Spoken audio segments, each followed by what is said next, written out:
Now children, like organic, you have to do these kind of questions identifying A, B, C, D in the case of inorganic chemistry also. All these things what we are studying, it's all inorganic chemistry. Okay, organic chemistry means chemistry of carbon. This is all inorganic. Your thermodynamics, equilibrium, they all come under physical chemistry. Okay, now let us see here. Now here what is asked? The question is, if X is a substance which is treated with NaOH, it is giving you a white precipitate. Now this white precipitate, if it is further treated with NaOH, in excess of NaOH, what happens? The precipitate dissolves in it and it gives you a soluble complex, right? Okay. And this white precipitate, when it is treated with dilute HCl, it gives you a compound C, right? And this A, that is the white precipitate, if it is strongly heated, it gives you another compound D. And what is D? D is an oxide of X. D is an oxide of X. So X is a metal or a non-metal. So what is this? We have to find out. Now, what I can tell you is, I can give you a hint here. What hint I can give you?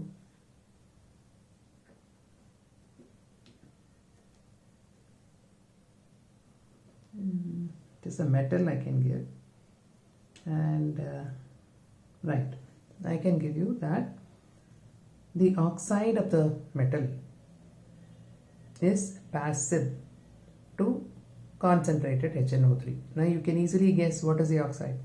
Yes, the oxide is passive to HNO3. It does not react with HNO3. It prevents HNO3 to react with the metal. So what is the oxide? What is the metal? You can easily guess now. It is aluminium. Okay. Now what happens here, you see? This aluminium, when it is reacted with NaOH, it gives you AlOH thrice precipitated. This is a white precipitate. Okay. Now, this AlOH thrice, when it is treated with excess of NaOH, it will give you Na plus AlOH 4 times the whole negative. Now what is this called? This is called as sodium aluminate. This is called as sodium tetrahydroxo aluminate. Now this is a soluble complex. Okay. Then what is the next thing that is given? A reacts with dilute HCl. That means this is your A. Now A is reacting with dilute HCl. And what it will give? It will give you AlCl3 plus water. Okay. So your C is aluminium chloride. Now, A on strong heating, that is AlOH thrice on strong heating, will give you Al2O3 plus H2O. 2 AlOH thrice will give you Al2O3 plus 3 H2O. So what is this? This is oxide of the metal X, which is the metal aluminium, right? So this is your D.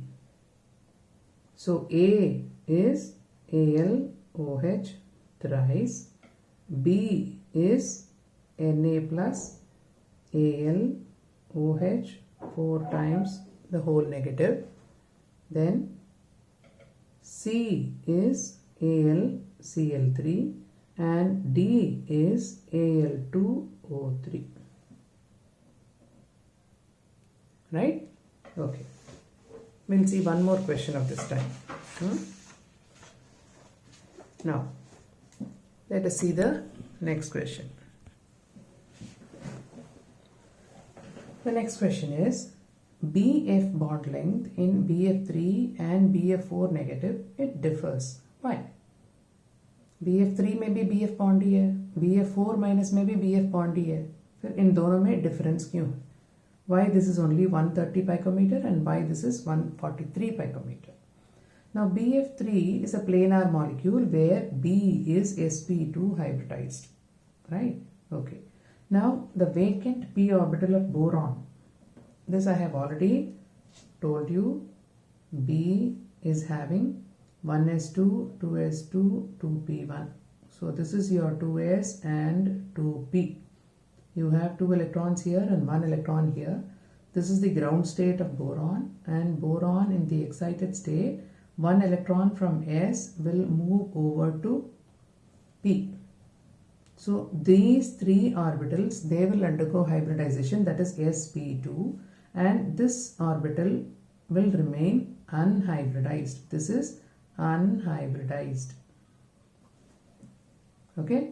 So the vacant p orbital of boron accommodates the lone pair of electron of one of the fluorine atoms surrounding the boron due to back bonding. In the previous lecture I have already explained to you what is meant by back bonding. Okay. So one of the lone pair of electron on fluorine will get accommodated in this unhybridized p orbital of boron, because fluorine का भी 2p है, ये भी 2p है, energy level same है, it will get accommodated in this unhybridized orbital. And this is what you call it as back bonding. This is why BF3 is a loose acid, we saw it. So because of this, what happens? This BF bond acquires a partial double bond character. Okay. So if the number of bonds are more, then the bond length is shorter. Again, this also you have studied in chemical bonding chapter. Okay, greater the number of bonds, shorter the bond length, okay, and stronger the bond. While in BF4 minus, B is sp3 hybridized, okay, and it has no vacant orbital to accommodate the lone pair of electron of the surrounding fluorine atom. So there is no double bond character. So BF bonds are purely single bonds, and so they are longer. Okay, right. Now let's come to the next question. BCl bond has a dipole moment, but BCl3 has zero dipole moment. Why? This is because BCl3 is a planar molecule. The resultant of the two BCl bonds is cancelled by equal and opposite dipole moment of the third BCl bond. Look at the structure. You know very well that BCl3 is planar. BCl3 molecule is a planar molecule. So this is planar structure. So not B is surrounded by 3 chlorine atoms.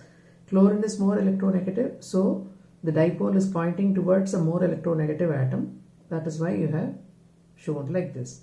This is one dipole, this is another dipole, and the third dipole is again pointing towards the chlorine. This is the third dipole. And the resultant of these two is shown here. So this is the resultant dipole, right? The resultant dipole and the actual BCl dipole, they are equal and opposite. It will cancel out each other. So dipole moment is equal to 0 for the whole molecule, right? Okay. Now let us see the other question. Same ABCD type of question. An element X burns with brilliant white light.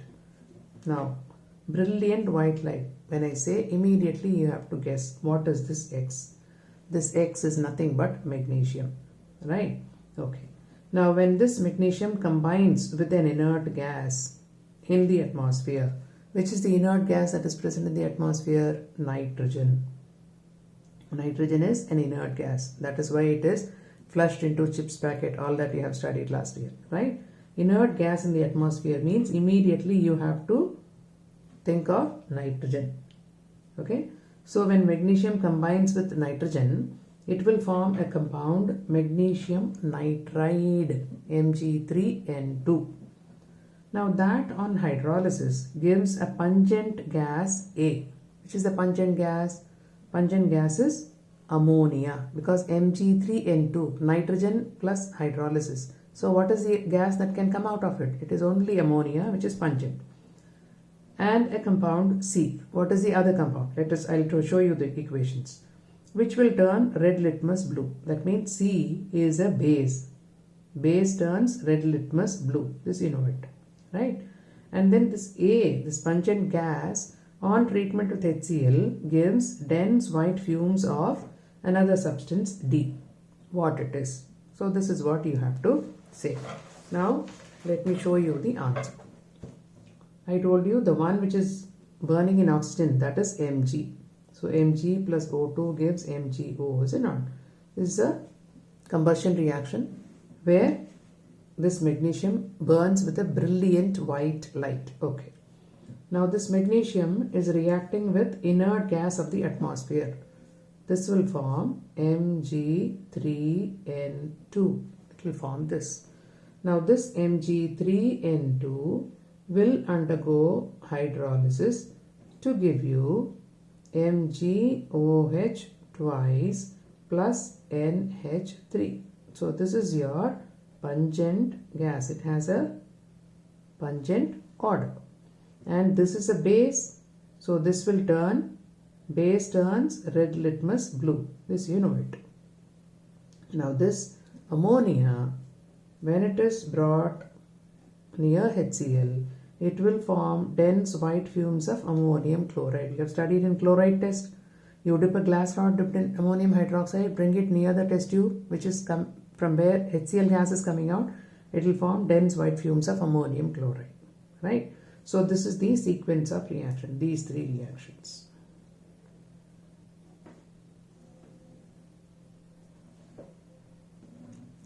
I suppose you are clear, right? So that is the question. I think there ends the chapter. Your P block is over.